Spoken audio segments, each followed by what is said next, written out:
What's up guys, Mickle here, and in this video I want to show you guys some extremely interesting clips that I believe are going to make you very bullish on where the cryptocurrency industry is headed and how close we are to watching cryptocurrencies really transform our current financial system. Guys, it is so important that when we go through times like we're going through right now, where the price action is just falling from a cliff, that we zoom out and take a look at the fundamentals. When we zoom out and take a look at the cryptocurrency fundamentals, we see that this industry has never been stronger. We are currently on the brink of wide-scale adoption of one of the most important and most powerful pieces of financial technology we have ever seen. We are going through the process of getting clarity, and in this video, I want to show you guys how close we really are to getting this clarity that the cryptocurrency market desperately needs. Guys, when we get this clarity, there will be no turning back, and investment capital is going to flood into the space. This is one of the rare opportunities that you actually have to front run the institutions, and in this video, I'm going to show you guys exactly why I know we are in the perfect position to do that. Guys, I also want to show you at the end of this video an insane clip of Gary Gensler completely contradicting the entire Ripple SEC case. When you guys listen to what Gary Gensler says in this old clip, you are going to fully understand that this entire case is a complete sham and pretty much unwinnable by the SEC. Like always, if you guys are new to this channel or come here all the time, please take a second to hit the like and subscribe button down below. It goes such a long way in helping this channel grow, and it really does mean so much to me. If you guys are ever looking for a good place to buy some XRP, make sure to check out the link in the description below. With that said though, let's jump right into it, and I hope you guys enjoy the content.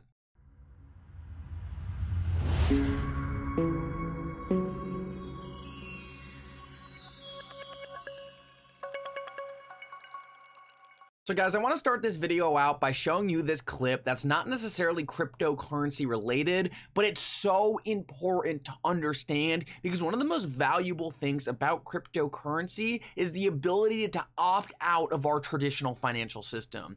Guys, the more you learn about our traditional financial system, the more you realize that it is a massive Ponzi scheme. One of the biggest reasons that I love cryptocurrency is it actually gets you out of this complete disaster of a financial system, and cryptocurrencies really are a brand new, pure, transparent financial system that actually make sense. Our financial system does not make any sense at all, and I think after you guys listen to this video, you guys are fully gonna understand how insane, how messed up, and how absurd it really is. And in my opinion, this is such an important investment thesis for cryptocurrencies that doesn't even have anything to do with the absolutely game-changing technology they can also deliver to the system. So guys, this clip is from Ron Paul in 2008, and listen up very closely because this is what he was saying right before the financial meltdown, and everything he says in this clip is just as applicable to what we're watching today. Listen up closely, this is so important to understand.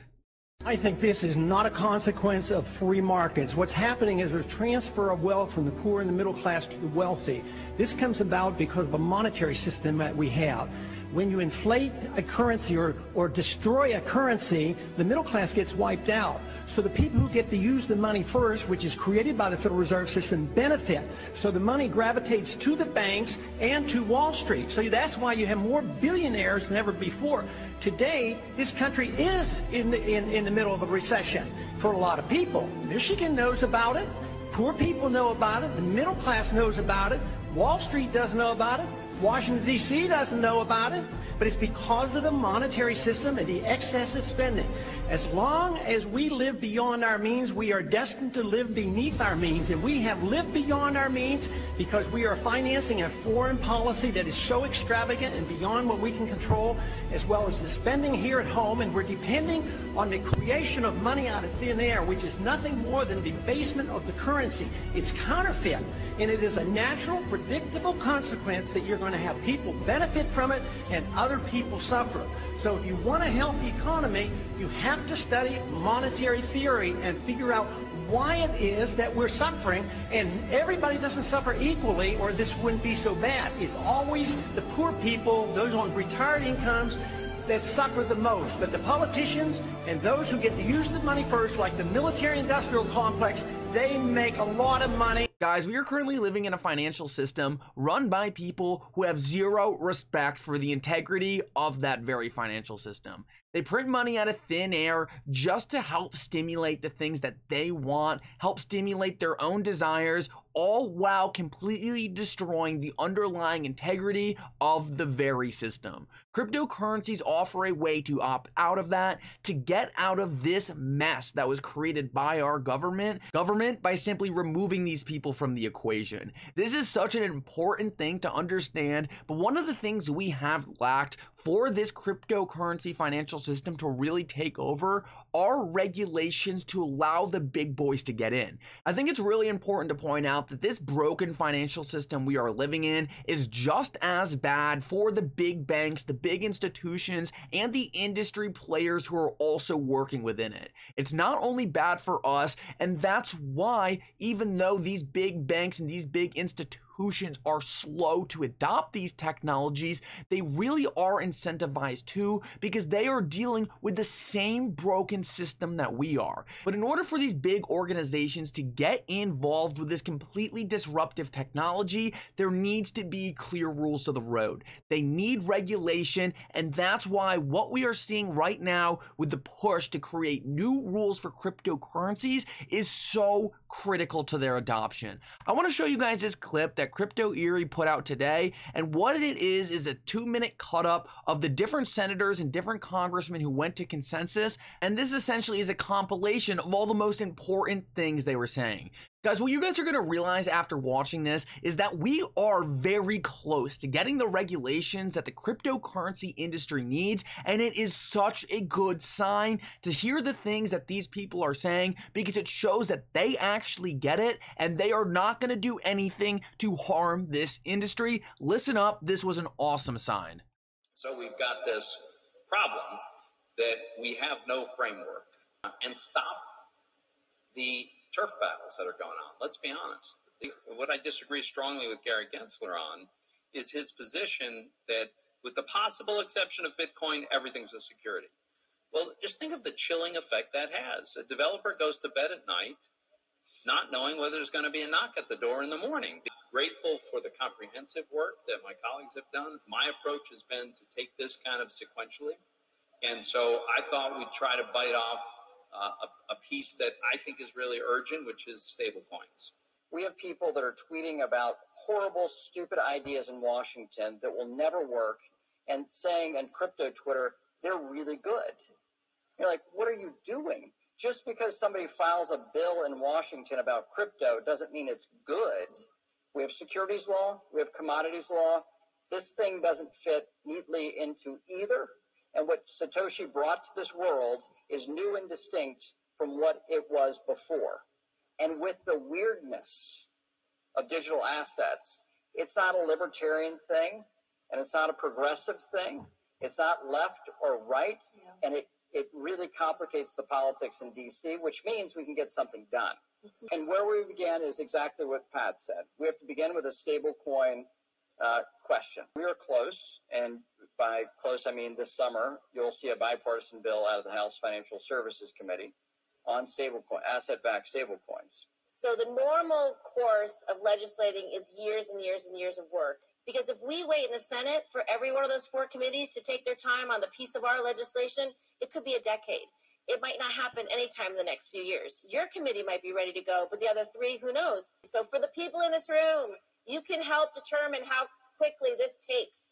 If you are urgent and you are eager to participate, you have to get involved in your local states. Overall, guys, in my opinion, that is Overall, guys, I think that is an extremely encouraging dialogue and shows that these people are trying to get this right, even though they have gone so slow and made a ton of mistakes along the way. It is so good to at least see them embracing this technology rather than talking about banning it and crazy ideas like that. This shows that we really are on the precipice of seeing digital assets get the clarity they need for wide-scale adoption, and these are the kinds of conversations conversations that I love to see. And I see a lot of people talking about them and talking about the new Loomis bill, saying that's a Bitcoin and Ethereum maximalist bill. Guys, I know there's been some bad dialogue around it, but at the end of the day, I reached out to Attorney Fred and I said, Attorney Fred, based on everything you have seen in this bill, do you believe it is clear that XRP would not be a security under this new bill? And he says yes, he does think that XRP under this new bill would clearly not be defined as a security. So I understand people not liking the dialogue about only talking about Bitcoin and Ethereum, but at the end of the day, I do think this bill is going to make it so XRP is not a security. It's going to be a commodity just like Bitcoin and Ethereum, and that's really all we can ask for. This is a great first step. It looks like these people are not trying to bring maximalist bills that are only going to help one digital asset. It looks like they want this ecosystem to take off, and picking winners and losers is not the way that's going to get done. And guys, I want to finish this thing off by showing you this clip of Gary Gensler. I think this is so hilarious because one of the most outrageous claims that the SEC makes in the Ripple SEC case is that XRP itself has no utility. The whole reason the SEC tries to make this absurd claim is because they know that if XRP does have utility, then it's very clearly not a security. What I want to show you in this clip right here is Gary Gensler himself explaining that XRP does have utility, and this literally proves that the head of the SEC himself, Gary Gensler, is fully aware that this entire case against Ripple is a complete sham. It's based on made-up facts like XRP not having utility that he himself has literally publicly said does have the very utility that the lawsuit claims it doesn't. Listen to this, it's pretty shocking. But to go between Tanzania and Nigeria, you need somebody to bear some counterparty risk that the ledgers both move and are adjusted at the same time. And usually it's a bank that is in both countries. You could use blockchain, but the current thinking is you need a bridge currency in between, and that bridge could be a stable value that's backed by the US dollar or the euro. It could be a currency even like Ripple has an alternative. It's just piloted in May, so it's not yet up in any enterprise-wide level.